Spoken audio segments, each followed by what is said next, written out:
skripsi, siap-siap mau wisuda. Mau nyantai dulu ya biasanya ya? Nyantai dulu, cuman ya waktu itu kan sempat pulang ke rumah.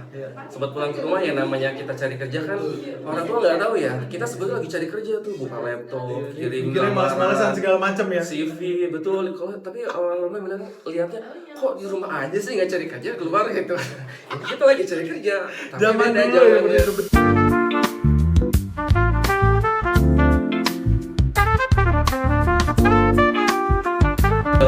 Selain lu kena malaria kan biasanya kena flu. biasanya kan nggak afdol ya kalau Tapi ternyata waktu di update progres, gimana proyek kemarin? Nggak tahu ya gitu kan. Jadi kayak yang, waduh gagal nih gitu. jadi kayak cerita kerja bersama nama lengkap Mas Daniel Ramdhani Kurniawan. Ramdhani Kurniawan. Biasanya begini. Oh, begini? Iya, biasanya buka cerita kerja seperti ini. Sekian lama terakhir cerita kerja bareng Ogi di lapangan bola, Mas Dani. Lapangan bola. Iya, kebetulan ada event fun football. Jadi ya sekarang balik lagi kita ke kafe, Mas Dani. Oke. Mas Dani asli mana? Sebelum kita masuk ke cerita kerjanya. Ini para penonton gue namanya rekan kerja ya, Mas Dani. Oke. Rekan kerja, apa namanya, rekan kerja aja? Rekan kerja aja nggak apa-apa. Para rekan kerja, ada double. Rekan kerja nama gue Ramdhani Kurniawan, biasa dipanggil Dani saja. Tadi nanya asal dari Serang, masih provinsi Banten. Provinsi Banten. Gitu. Nggak jauh dari Jakarta. Yang banyak dinasti warrior itu ya. Iya, dinasti warrior. Yang sampai sekarang masih ada ya? Masih ada, Masih walaupun ada. sudah tidak berkuasa. Oh, terakhir kalah ya? Kalah. Ya tetap aja. Ya, mohon maaf kita namanya juga ada intermezzo ya, apalagi mendengar nama itu provinsi itu. Mas Dani gue kenal dari salah satu temen gue juga, sempat mampir ke sini juga. Namanya Sarah, dia kenalin Mas Dani, katanya salah satu manajer ternama di perusahaan. Memang suka melebih-lebihkan saudara Saiful Jamil itu. Oh iya. Iya, baru tahu. Baru tahu. Iya, tapi memang backgroundnya Mas Dani ini lulusan apa, terus sekarang kerja di bidang apa sih? Tapi kalau lu nggak nyaman untuk menyebutkan perusahaannya, feel free ya, maksudnya nggak apa-apa sebut bergerak di bidang apa aja perusahaan gitu Pak. Ya, dulu gue kuliah di Surabaya, ambil jurusan, awalnya masuk jurusan ilmu ekonomi sebenarnya. Ilmu ekonomi Purbaya? Ilmu ekonomi. Bukan Pak Purbaya, bukan. Ilmu ekonomi kapitalis. Gitu. Terus semester 1 ada jurusan baru, terus kita mahasiswa baru ditawarin mau pindah nggak nih di jurusan baru waktu itu, dan pindahlah kita masuk ke jurusan baru itu, nama jurusan ekonomi syariah. Ekonomi syariah? Betul. Jadi gue angkatan pertama waktu itu, gue masih ingat di ekonomi syariah itu. Di ekonomi syariah ada teman gue juga dari akuntansi, ilmu ekonomi, manajemen, pada pindah tuh angkatan pertama sekitar 21 orang lah. Jadi kita satu kelas 22 orang, 21. 2000 berapa masuk dan lulus tahun berapa? Masuk 2006, lulus 2010. Lulus 2010. Ekonomi syariah nggak pindah-pindah dari situ? Enggak, sudah di situ saja. Apa pembelajaran yang bisa diterima oleh rekan kerja? Mungkin umumnya ya. Umumnya di ekonomi syariah itu seperti apa? Karena seperti yang orang awam mencap lulusan gue ya, Mas, dari sastra Inggris adalah lu lulusan sastra Inggris paling juga jadi guru. Apa sih, jadi tenaga pengajar doang, yang dipandang sebelah mata ya, Mas Dani ya, di zaman sekarang. Iya. Kalau dulu itu ekonomi syariah karena masih baru ya. Jadi tahun itu tuh beneran kampus gue yang pertama kali S1 ya. Ini S1 punya jurusan ekonomi syariah waktu di Surabaya. Boleh sebut kampusnya? Ya kalau pokoknya cari aja lah di Surabaya. Gak usah nebak-nebak, mungkin bener ya. Mungkin bener gitu ya. Yang logonya itu ada semacam burung. Makin mengerucut nanti muncul tiba-tiba. Nah, waktu itu kita masih lebih kepada kalau ekonomi syariah pasti ke bank. Waktu itu masih booming kan, bank syariah, korporasi syariah, lembaga keuangan syariah, macam-macam waktu itu. Dan di Indonesia pada saat itu juga bank-bank konvensional pada buka tuh unit usaha syariah. Ada BCA Syariah, Panin Bank Syariah, dan seterusnya. Dan ya kita waktu itu ngarahnya pada situ, oh nanti lulus di bank nih, Situ ya. ke situ atau bahkan ngajar misalkan Iya. entah ngajarnya di kampus juga Iya, atau iya, di iya. tempat lain. Iya. Ke situ sih. Nah, sampai pada akhirnya lulus langsung kerja, keterima kerja kah atau gimana tuh? Atau ada kebanyakan lulusan sarjana muda nganggur dulu, mau lea-lea dulu atau gimana? Ya itu pasti dialami. Pasti ya. ya.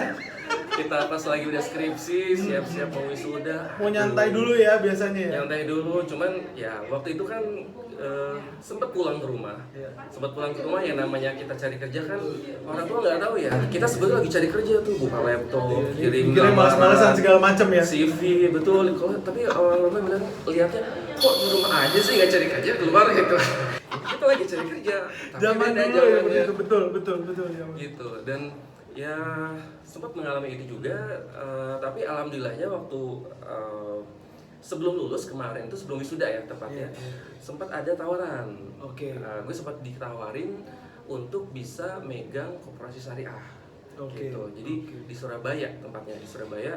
Dan kira-kira lu minat nggak koperasi syariah ini, lagi ada lowongan nih, lagi cari buat kepala koperasinya gitu. Wah, cocok banget ya sama jurusan.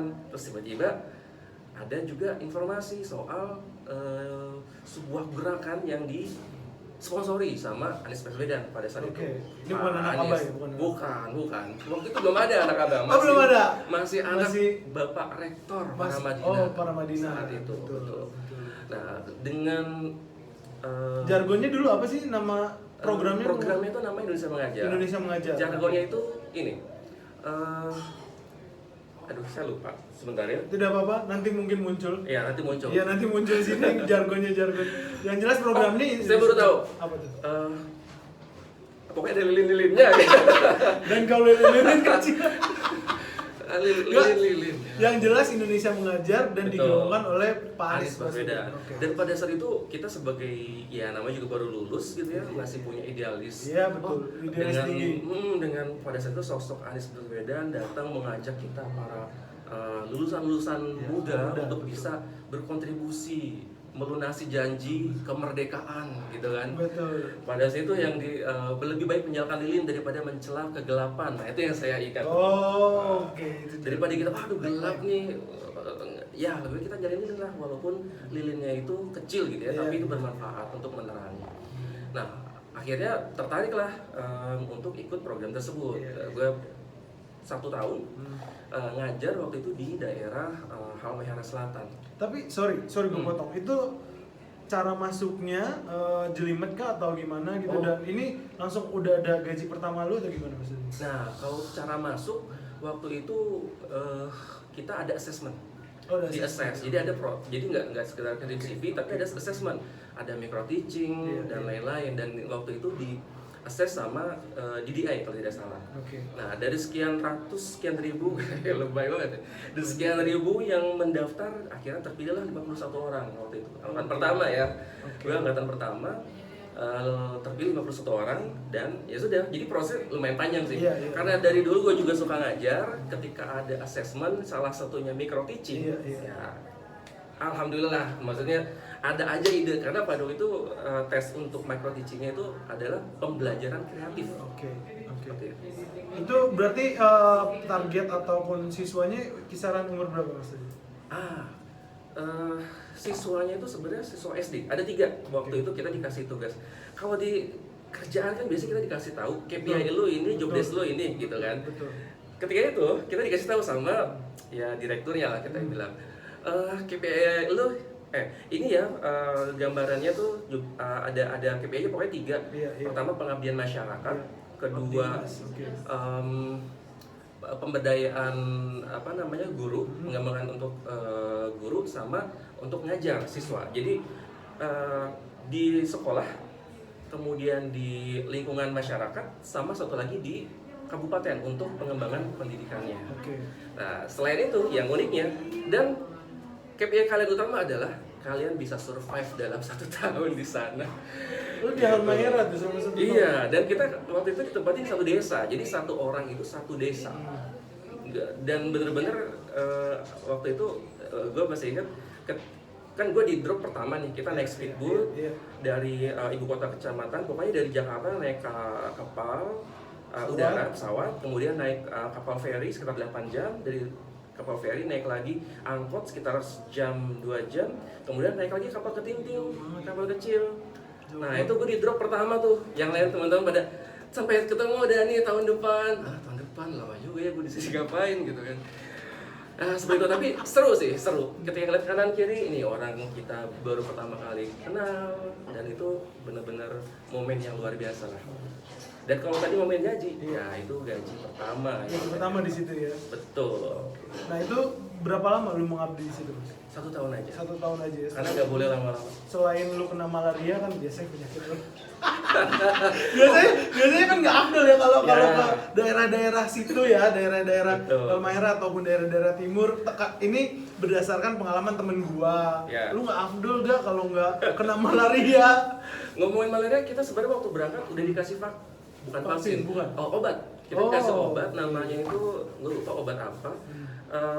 Itu rasanya pahit banget. Jadi obat untuk anti malaria gitu ya. Kita dikasih minum obat, disuruh minum rutin. Cuma ketika kita baca obat ini kalau dikonsumsi dalam jangka panjang itu dapat menyebabkan kerusakan hati, ginjal dan lain-lain gitu. Serem juga. Udah deh. Akhirnya kita nggak paling cuma minum obat tuh ya seminggu 2 minggu pertama. Tapi kena malaria juga. Cuman kena cikungunya. Tetap ya penyakit khas ya.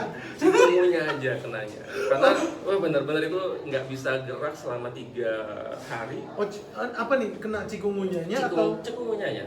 Karena jadi perlu teman-teman tahu juga ya, atau rekan kerja tahu di sana tuh yang namanya fasilitas kesehatan itu cuma ada di ibu kota. Jauh, jadi kita ya. kalau mau ke ibu kota, ke puskesmas, itu harus di bidang lautan, turuni lembah dan ke gunung gitu kan. Dan ketika nyampe pun belum tentu dokternya ada. Oh, Bisa jadi ditunggu dulu ya, dokternya baru ada lusa atau besok. Kayak Waduh. gitu. Seperti itu teman-teman. Ya itulah Ya, fakta Indonesia. fakta Indonesia yang Jawa sentris ya. Betul. 1 tahun selesai dari situ, apa yang membuat ini udah cukup gue di sini? Atau memang nggak ada opsi perpanjangan gitu? Pada saat itu karena lagi Ini 2011 ya? 2011. Betul. Nah, pada saat itu kita cuma dikasih satu tahun aja. Oke. Setelah 1 tahun selesai, kita ada nama itu post development. Jadi setelah development itu kita dikasih kayak alhamdulillahnya waktu itu kita difasilitasi sama Indonesia Mengajar untuk ini loh, ada rekan-rekannya kami kan, mereka NGO sebenarnya. Iya. Di mana di belakangnya itu ada program-program CSR. Nah, kita dikasih tahu di perusahaan ini lagi ada informasi entah itu magang atau lowongan tertentu, dan salah satunya itu adalah perusahaan yang sekarang saya ya? kerja, betul. Oh, Dan entah ini oke. jalan Tuhan atau gimana ya, Iya. si assessment yang di DI itu tadi ternyata dia ada kerjasama dengan perusahaan saya yang sekarang, lembaga assessmentnya. Oh. Gitu. Jadi dia ada informasi tersebut, kemudian gue ikut tesnya juga dites di yang perusahaan ini. Oke. Dites, kemudian ada samalah tesnya itu lumayan panjang ya, karena programnya waktu itu ikut program manajemen training kalau Iya, kita MT. bahasa sekarang, MT ya bahasa gitu. sekarang. Itu lumayan panjang juga tuh. Panjang, ya. Ada assessment, ada FGD dan Sampai lain-lain. sekarang nih? Programnya. Iya, enggak di perusahaan ini. Jadi Di perusahaan setelah si Indonesia Mengajar, Mas Uh-huh. Dhani disalurkan ya bahasa awamnya gitu ya. Bahasa awamnya. Bahasa bayinya kalau sekarang bilang bahasa bayinya disalurkan ke perusahaan yang sekarang. Ya, betul. Bukan disalurkan sih. Kalau disalurkan seperti apa ya? Seperti TKW, TKI ya. TKW ini udah ada lembaganya, disalurkan ke lembaga penerima. Apa jasa. bahasa halusnya apa berarti? Diberitahu informasi. Oh, oke, diberita. Karena yang namanya informasi itu sekarang tuh penting kan. Betul. Kalau Dan kita sensitif nggak tahu- lagi. Sensitif. Kalau kita nggak tahu informasi, kadang suka terlewat. Iya, ada. Ya alhamdulillah kita dapat informasi, oh lagi ada lowongan nih di sini. Coba daftar, dites, asesmen segala macam, alhamdulillah lulus. Kemudian programnya juga berjalan sekitar Jelimet nggak, Mas? 5 tahun lah. Jelimet nggak? Maksudnya ngerjain assessment dan segala macamnya? Oh jelimet pasti. Psikotes. Perlu berapa lama? Dari Mas Dhani apply ke situ atau meneruskan dari yang sebelumnya ke yang perusahaan sekarang tuh perlu berapa lama? Sampai akhirnya official. Aduh, gue udah agak lupa. Kayaknya sekitar sebulan lebih deh. Sebulan lebih ya? Karena gue itu selesai itu kan 2000. Oh, ini gue masuk ke Indonesia aja sebenarnya 2010 akhir, selesai 2011 Oke. November. Akhir. Karena mengejar momen Hari Pahlawan. bulan November kan. Masih ingat ya? Masih ingat itu karena benar-benar dilepas dengan haru. Nah terus November balik, pokoknya gue masuk ke tempat kerja yang sekarang ini bulan April 2012. Berarti ada masa sekitar berapa bulan? Beberapa bulan nggak sampai genap 1 tahun lah ya. Betul. Dan sebenarnya selain yang perusahaan sekarang gue masuk, gue juga daftar apply. Tetap lah ya. Iya, pasti ada Idealisme seorang ekonomi syariah apply ke bank-bank syariah waktu itu. Dan ya ini mungkin udah jalan Tuhan juga ya. Ketika sudah diterima yang di perusahaan sekarang, tiba-tiba perusahaan yang sebelumnya bank syariah dipanggil dengan begitu Randa nih, ya Bapak lolos untuk seleksi ini Pak, bisa datang buat proses gini dan gini. Aduh saya sekarang udah kerja di sini Pak, gitu Pak. Oh ya sudah, ya udah kita jalin aja karena ya namanya jalan Tuhan gitu kan. Kita nggak ada yang tahu. Oke, berarti start 2012 sampai sekarang. 13 tahun nggak sih bro? Iya, 13 tahun. 13 tahun. Suka dukanya apa? Suka dukanya pasti ada mengalami fase jenuh dan bosan ya Mas Dani? Iya, betul. Nah caranya itu untuk ngilangin fase jenuh dan bosan tuh gimana Mas? Untuk ngilangin, untungnya ini juga balik lagi, untungnya perusahaan yang kemarin yang saat ini sih masih saat ini itu mereka ngasih seperti apa ya, development. Ada pengembangan untuk karyawannya. Jadi selalu ada variasi ya. Variasi. Ini gue ambil positif tingginya di situ ya. Karena sebenarnya aman sekali jawabannya, aman. Sungguh aman sekali. Awalnya gue diminta buat pegang satu departemen gitu ya, terkait proses improvement kita bilang. Setelah itu ada rekan yang dulu juga MT juga di departemen yang berbeda terkait strategik. Nah, ketika orang ini resign, aduh ini kayaknya kita nggak ada pengganti nih. Kira-kira Ramdhani minat gak dengan posisi ini? Oh, yang kemarin itu ya kayaknya enak nih buat belajar gitu ya. Ya udah kira ada tuh tambahan lagi ya. Kita punya mainan baru yang sebelumnya, aduh kayaknya ini udah jenuh nih di departemen ini ngurusin ini terus, kerjaan ini terus. Tapi ternyata ada mainan baru, dikasih lah kalau kita bilang another challenge ya bahasa amannya, another challenge. Wah mainan baru nih, seru belajar. Itu berlangsung sekitar 2-3 tahun. Kemudian ada lagi dan ini kita ada fungsi risk yang waktu itu orangnya juga udah resign, nggak ada yang megang nih. Kira-kira masih bisa nggak? Masih bisa. Ini mainan apa lagi, mainan baru. Akhirnya kita main lagi. Jadi ketika sudah ada ditutup, udah jenuh nih sampai jam ini, ada mainan baru, naik lagi. Karena belajar, learning. Karena gue suka belajar itu tadi ya. Betul. Orang lihatnya ketika dihadapkan sebuah mindset, kita bilang ada 2 mindset. Mindset, growth mindset sama fixed mindset. Kalau fixed mindset, dia ngeliat sesuatu itu sebagai blok. Ada isu, ada challenge, dia bloknya, ini batasan gue udah selesai di sini, nggak bisa lagi. Udah cukup gitu ya. Udah cukup. Tapi kalau growth mindset ada masalah, wah ini challenge nih buat bisa berkembang lebih lanjut. Nah, gue coba pakai yang growth mindset tadi. Oh ini ada potensi, ada peluang, opportunity untuk gue belajar. Karena ketika kita punya value lebih, kita punya ilmu lebih, kita pasti di luar akan lebih dilihat, punya value lebih. Itu sih. Jadi yang buat teman-teman yang ketika ada challenge tadi pakai kacamata growth mindset. Cuma jangan sampai gue growth mindset atau gue positive thinking bertahan di situ terus, tapi tidak ada dan gue tuh ya another benefit yang teman-teman dapat juga. Nah itu juga harus di planning tuh, jangan sampai itu tadi ya, jangan sampai dimanfaatkan juga. Benar. Wah, 13 tahun. Tapi memang itu nggak ada durasi tentunya ya Mas Dan. Maksudnya ya ketika lu ada challenge yang baru, kayaknya ini per 1 atau 2 tahun gitu challenge yang barunya dan segala macam, nggak menentu ya. Jangka waktu challenge-nya itu setiap challenge yang barunya? Kalau untuk menentu atau enggaknya sebenarnya kita kan nggak ada tahu. Dan dari atasan gue juga waktu itu nggak ada yang spesifik. Oh nanti lo setelah megang ini akan ada kita bilang promosi atau apa. Itu sebenarnya nggak spesifik. Tapi gue tahu yang namanya perusahaan, karena pada saat itu gue percaya sama perusahaan yang gue kerja, mereka punya planning sebenarnya. Dan ini juga agak tricky sih ya, antara dimanfaatkan sama emang perusahaan itu punya planning gitu kan. Ini pernah merasa ya. Kan nggak harus jadi shine like a diamond. Betul. Cuman gue ngeliat, oh ini sebenarnya perusahaan gue, karena perusahaan gue itu sebenarnya salah satu anak usaha dari sebuah perusahaan yang besar. Gitu. Jadi pada saat itu gue masih melihat, oh ini di belakangnya masih sebuah perusahaan yang besar yang memang fokusnya itu adalah ke pengembangan karyawan. Core values-nya mereka itu salah satunya adalah development. Itu mendevelop continuous development dari si karyawannya. Dan ya alhamdulillah juga dengan gue punya itu tadi dipercaya, karena kan ketika atasan atau perusahaan ngasih kepercayaan berarti dia percaya sama kita, ngasih another challenge, berarti mereka percaya kita bisa menghadapi challenge itu kan. Ya, tapi kan ada kekhawatiran dari ada kekhawatiran juga, betul. Ya balik lagi tadi, mindsetnya lagi diubah. Betul. Tapi ini udah sesuai dengan passion lu belum?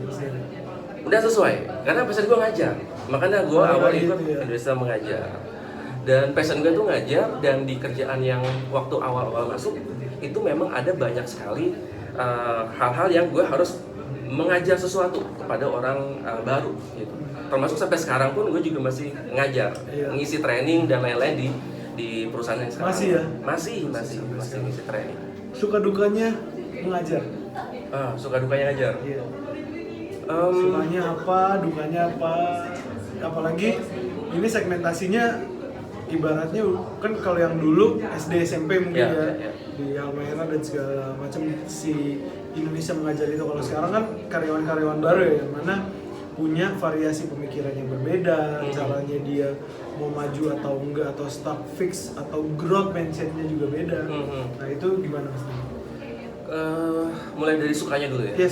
Sukanya itu ketika apa yang kita ajarkan itu mereka implementasi. Karena di tempat gue kerja, ketika mereka ikut kelas gue, ikut di salah satu kelas, itu mereka harus menjalankan satu project. Contoh projectnya? Contoh misalkan di kelas itu kan kita ngasih kayak metode how to dan lain-lain gitu kan. Problem solving ya? Problem solving. Nah, apa yang mereka belajar di kelas itu harus mereka implementasikan di kerjaan mereka. Contoh misalkan, gue lagi ada isu nih, proses yang sekarang berjalan kok terlalu lama ya. Gimana caranya untuk memperbaiki proses itu bisa lebih cepat? Nah, dia harus punya project untuk memperbaiki proses tersebut. Entah prosesnya diubah atau ada tambahan sistem dan lain-lain. Nah, gue senang kalau misalkan apa yang udah kita sharing itu mereka implementasikan di proyeknya mereka, dan akhirnya nanti proyek mereka itu dilombakan. Karena di kantor gue ada kompetisi untuk proyek-proyek improvement. Iya, seru banget. Terus dukanya? Nah, dukanya itu kalau misalkan lu harus mengulang berapa kali? Kita udah berbusa-busa gitu kan. Tapi ternyata waktu di update progres, gimana proyek kemarin? Nggak tahu ya gimana. Jadi kayak yang waduh gagal nih gitu. Jadi kayak gue perasaan udah ngasih tahu lu A sampai Z 2-3 kali, kok lu masih enggak gitu kali ya? Iya, betul. Dan selain itu ya namanya kalau lagi ngajar pasti kan tipikal orang beda-beda ya. Ada yang ngantukan, ada yang semangat untuk cari ilmu. Ya itu gimana kita bisa ngatur aja. Iya. Jika lu sudah atau merasa nggak mampu lagi untuk mengajar, lu mau apa maksudnya? Pekerjaan apa, atau lu melihat gue kayaknya udah cukup nih buat ngajar, kayak udah nggak bisa dari segi feedback teman-temannya, atau dari segi yang gue ajarinnya nggak masuk, atau dari kayaknya gue udah jangan nih, udah benar-benar bosan. Karena gue pernah ada di fase itu ketika menjalankan apa yang gue mau, passion yang gue suka gitu, jalanin, pasti ada fase bosannya kan. Kayak tadi Mas Dani lu bilang tadi kan, kalau nggak ada challenge yang baru ya gue akan monoton dan akan stuck kali gitu. Apa gimana? Kalau nggak mengajar, lu kira-kira apa? Kalau nggak mengajar, kira-kira, aduh belum kepikiran lagi. Kalau sekarang sih lagi suka untuk ini ya,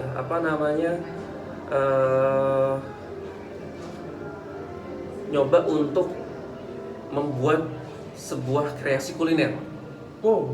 Gitu. Jadi kalau misalkan gue nggak ngajar, maksudnya dulu di dapur masak-masak gitu? Iya, betul. Kalau gue nggak ngajar, gue bakal cari rekan partner buat kita usaha Bisnis buat kuliner. bisnis kuliner makanan. Oke. Gitu. Oke. Jadi udah tahu ya visinya nih kalau ada Betul. gue udah jengah di mengajar atau gue udah habis, gue ngerasa kayak udah cukup di mengajar, ya udah gue ada yang baru, selalu Yang ada baru. inovasi gitu dalam Betul. bisnis. Hmm. Oke, Mas Dani masuk ke basa-basi bos. Ya. Basa-basi bos yang biasa lu lakukan. Basa-basi bos tuh biasanya kalau kita ada kepentingan sama bos, kan biasanya selalu ada karyawan dan bos gapnya terlalu tinggi, terlalu jauh. Aduh, gue segan banget nih ngobrol sama bos atau si supervisor itu. Gue bisanya lewat tim leader. Ya. Ya udah, tolong dong kasih tahu ke supervisor gue mau yang kayak gini. Atau bahkan lu udah stuck duluan dari karyawan ke TL, ada gap di situ tuh. Ya. TL-nya entah itu ngeblok boundaries yang udah dibangun atau nggak usah lewatin garis ini. Nah, lu gimana untuk basa-basi lu? Nah, basa-basi bos ini sebenarnya juga tergantung dari bosnya. Gue pernah punya bos yang umurnya nggak beda lah, masih beda jauh. sama-sama milenial. Berapa? Beda. Kisarannya 5 tahun. Enggak, beda 3 tahun paling ya. 3 tahun ya? Beda 3 tahun. Sama yang ada juga bos yang Jauh. memang jauh gitu ya. Tapi yang lebih muda belum ada ya? Yang lebih muda belum ada. Belum ada. Gitu. Nah, kalau yang lebih Nah, cara yang- ngadepinnya nih kan 2 nih Ya, kan. kalau yang itu ya lebih simple ya, maksudnya dengan Nah, lebih kayak seumuran teman. atau nggak jauh ya? Ya, yang umurnya nggak jauh, cuma beda 3-4 tahun tahun. gitu kan. Apa namanya, basa-basinya ini kalau konteksnya apa nih? Basa-basi buat Ya mungkin kalau ada keuntungan untuk lu, kayak misal gue mau cuti nih, atau gue kayaknya butuh promosi di bagian ini deh. Kayaknya gue harus apa ya untuk sama bos gue, basa-basi gue harus ngelakuin apa gitu. Dan kalau gue biasa ada kepentingan gue mau cuti, gue harus achieve target harian. Ya. Yaudah gue kejar 15, Ya. biasanya mungkin 10, yaudah gue Ya. kejar 15 kayak gitu. Nah, ini gue dibunya kadang gue nggak relate. Kalau mau cuti ya cuti aja, ngajuin. Nggak ada basa-basinya dulu. Nggak ada mungkin. basi, nggak ada basa-basi. Tinggal, Bu, nanti minggu depan gue cuti ya 2 hari. Oh ya udah, mau kemana? Mau ke sini. Wih seru tuh tempatnya, gini. Ya udah kayak gitu aja. Itu kan sama yang Sama usia yang- tidak jauh kan. Iya, nggak Tapi kalau jauh, yang lebih betul. jauh gimana? Nah, kalau yang agak mirip lagi. Kalau yang agak jauh lebih ke ya Kan biasanya disangka kan. Ya enggak juga sih, ya balik tergantung lagi ke orang ya, benar. benar. Ya, oh ada satu lagi. Itu tadi yang agak jauh tapi masih waras lah ya. Maksudnya kita karena kan itu cuti kan hak karyawan. Benar, tapi kan ada Gitu. yang tidak seperti itu kan. Ada yang tidak seperti itu, contohnya di pekerjaan saya sebelumnya. Iya, iya. Itu perhitungan. Kalau yang baik-baik aja itu udah lah ya, maksudnya aman. Tapi pernah ada juga tuh, gue punya bos dulu waktu awal-awal. Dia kalau misalkan kita mau cuti, itu pasti akan dinyinyirin dulu. Hah, mau cuti berapa hari? 2 hari. Emang kerjaan yang kemarin udah selesai? Emang bisa Iya lagi, bisa iya jalan lagi. cutinya kalau kerjaannya belum selesai. Oh iya Pak, ini udah saya kerjakan Pak. Jadi itu tadi. Kalau melakukan tindakan preventif. Preventif, gue udah beyond Iya, extra iya, miles iya, untuk iya. ngajuin cuti. Jadi lu udah tahu ya akan ada dipatahin seperti apa nih. Iya, karena udah Lu buat pengalaman. sebuah kemungkinan ya, probabilitas lu buat oke. Kalau gue mau cuti minggu depan, berarti bercuti berapa nih? 2 hari, 3 hari. Berarti gue harus kumpulin tuh tugas-tugas yang 3 hari selama gue nggak ada di depan, gue selesaiin dulu. Pak, nah nanti gue cuti ya tanggal sekian untuk kerjaan ini, dokumen ini udah selesai semua nih. Jadi nanti cuti udah nggak akan ada urusan lain gitu. Jadi pokoknya lebih untuk itu kan kayak namanya bos mungkin ya. Mereka harus secure, jangan sampai nih anak gue lagi cuti ada apa-apa. Betul. Kelabakan gitu kan. Jadi Gitu. ya harus cari aman aja. Oke, masuk ke segmen 5 pertanyaan sulit. Waduh. 5 pertanyaan sulit. Yang pertama, lu melihat diri lu 5 tahun ke depan seperti apa? Ini pertanyaan template para HRD di luar sana.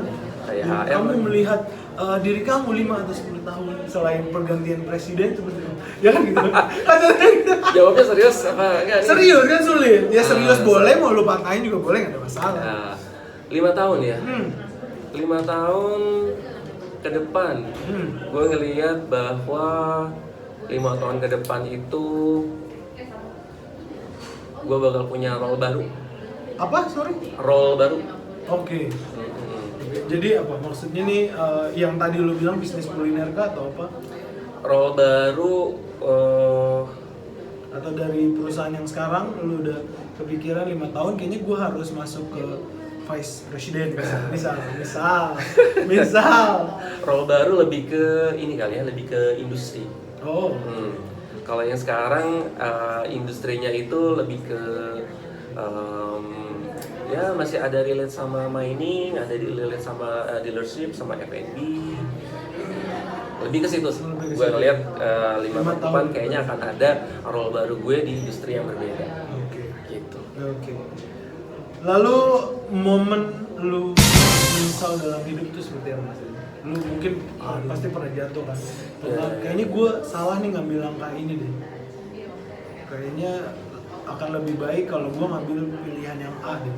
Nah, kalau dulu menyesal, gue mencoba menggali, kan pertanyaan sulit namanya. Menggali dahulu seperti apa? Pilihan Momen menyesal atau nih. momen menyesal gue ya. Momen menyesal gue itu Masih ada salah langkah kan, kayak gue menyesal gue nggak menuruti apa yang gue mau. Seperti gue pengen banget jadi atlet bulu tangkis, cuman namanya karena saya anak tunggal kan ya, anak tunggal saya mau tidak mau harus mengikuti orang tua yang overprotective. Jadi nggak boleh tuh gue keluar kota segala macam. Tahu yang gue sesali, menyesal gitu ya. Mungkin dulu gue nggak menuruti passion gue terkait musik, betul. Wih, patah nih dari yang mengajar tiba-tiba musik. Nggak apa-apa, tidak ada masalah. Nggak apa-apa kan. Berarti kan ada bakat kan seperti itu. Betul. Musik, karena dulu gue suka bermusik, dimana musik ini sebenarnya nggak kesampaian lah untuk bisa didalamin pada saat itu ya, waktu masih kecil. Sampai sekarang tuh ya tetap ada yang namanya, walaupun kita sudah dewasa, ada yang namanya inner child yang dulu kita nggak kesampaian kan. Betul. Nah itu salah satunya adalah kemampuan atau keinginan untuk bermusik. Gitu. Itu yang gue menyesal. Walaupun akhirnya gue pikir-pikir sekarang, apa yang perlu gue sesali, karena dulu juga nggak bisa bermusik karena toh sekarang lu masih bisa, karena bukan pilihan. Karena emang udah lu nggak bakal bisa bermusik deh, mahal. Iya benar sekolahnya mahal. Toh sekarang juga lu sudah bisa ada di bidang itu kan, bidang bermusik, lu bersinggungan dengan itu semua. Bersinggungan juga dengan musik. Kalau yang belum tahu, wes. Ya, boleh. Yang belum tahu boleh. Kalau yang belum tahu, nanti tunggu part 2. Bercanda. Iya, itu yang kedua tadi momen menyesal, yang ketiga momen terbaik dalam hidup. Karena kita selalu memikirkan momen-momen jelek, kita selalu diingetin sama orang-orang. Nih lu dulu kayak gini nih jelek lu, tapi nggak ada nih orang-orang tua kita, ataupun ya lebih tepatnya orang tua saya mungkin sebagai contoh selalu mengingat kejelekan gitu. Momen terbaik lu apa? Momen terbaik itu gue masih ingat tuh. Dulu gue anaknya nakal ya. Gue sering bikin nangis waktu SD ya ini. Sering bikin nangis teman kelas. Jauh ya waktu SD ya? Iya, gue masih ingat nakal banget.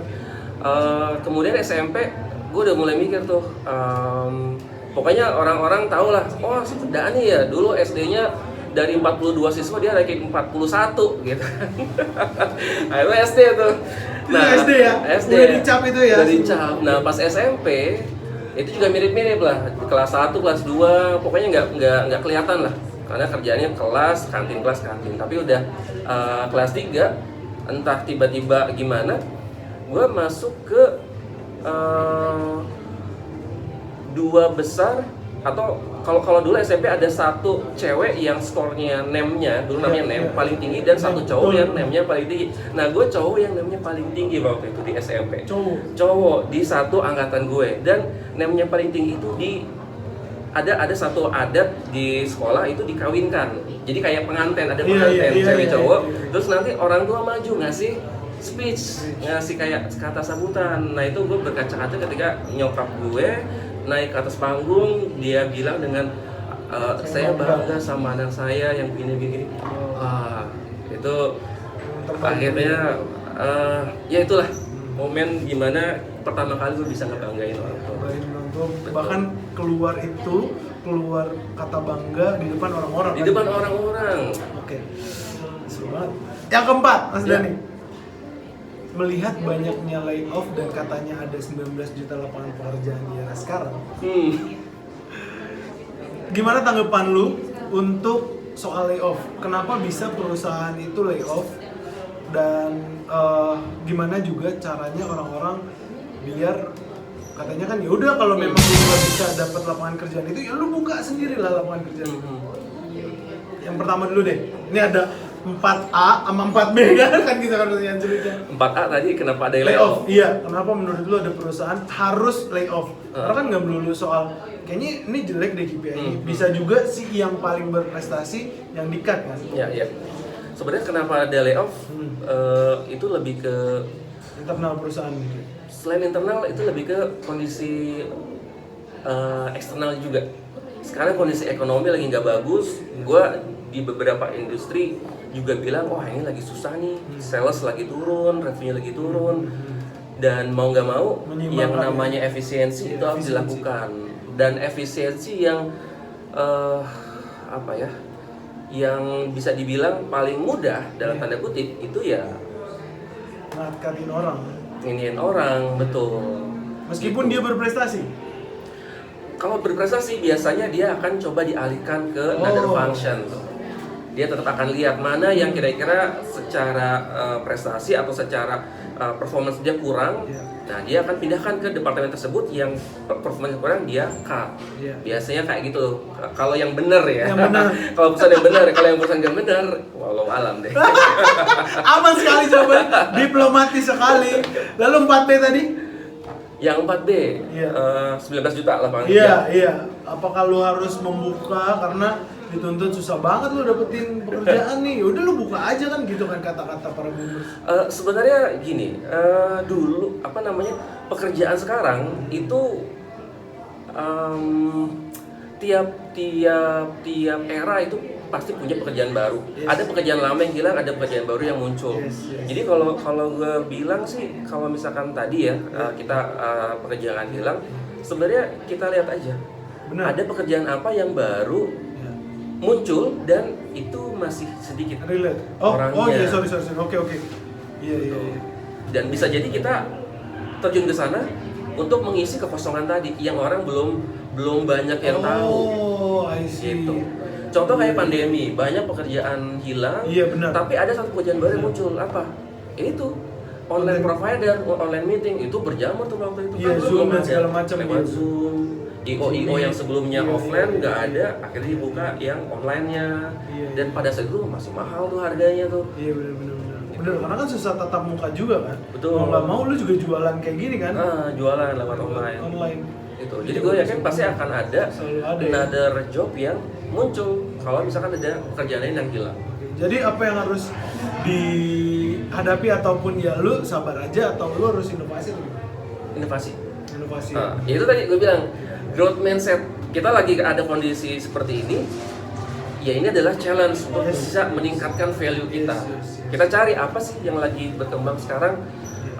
Kalau misalkan nggak tahu, tanyalah ke orang lain yang tahu. Karena kalau kita cuman di kamar aja, tidak dilihat di dunia luar sana kayak katak dalam tempurung. Gitu. Itu sih. Mantap. Pertanyaan terakhir di 5 pertanyaan sulit. Teori konspirasi apa yang lu percaya? Waduh, teori konspirasi. Kalau gua percaya teori konspirasi adanya time travel. Karena dulu sempat baca John Titor dan semua prediksinya hampir benar yang gue baca ya. Oke. Dulu. Gue percaya kalau nenek moyang kita itu pernah melakukan Sorong ke laut. Itu bisa relate. Itu bisa relate, benar. Nenek moyang kita itu dengan nenek moyang bangsa lain itu saling berhubungan. Oke. Karena percaya atau enggak, candi kita yang ada di Sorry, ini udah masuk jawaban lu apa belum nih? Udah masuk. Udah masuk. Gue percaya itu tadi nenek moyang kita itu sebenarnya dengan nenek moyang di bangsa lain itu sama. Sama, oke. Dengan peninggalan yang ada di suku Maya itu jenis Piramida. jenis piramidanya sama dengan yang ada di Jawa. Gitu. Oke, Gue percaya. itu yang lu percaya. Oke, Mas Dani terima kasih banyak sudah hadir di Cerita Kerja. Biasanya ditutup oleh rekan kerja kalimat-kalimat atau kutipan favorit dari para rekan kerja, dalam hal ini adalah lu, tamu gua. Oh, oke. Mungkin kalimat atau favorit lu ketika lu lagi down. Kayaknya gue ingat kalimat ini deh yang membuat gua selalu merasa hidup gitu, merasa hidup kembali, merasa cheerful. Apa, Mas Dani? Ya. Ini kata-katanya lebih baik menyalakan lilin daripada mencela kegelapan. Tadi ya. Bukan sekali lagi Bukan anak muda. Terima kasih di rekan cerita kerja sama Mas Dani. Terima kasih.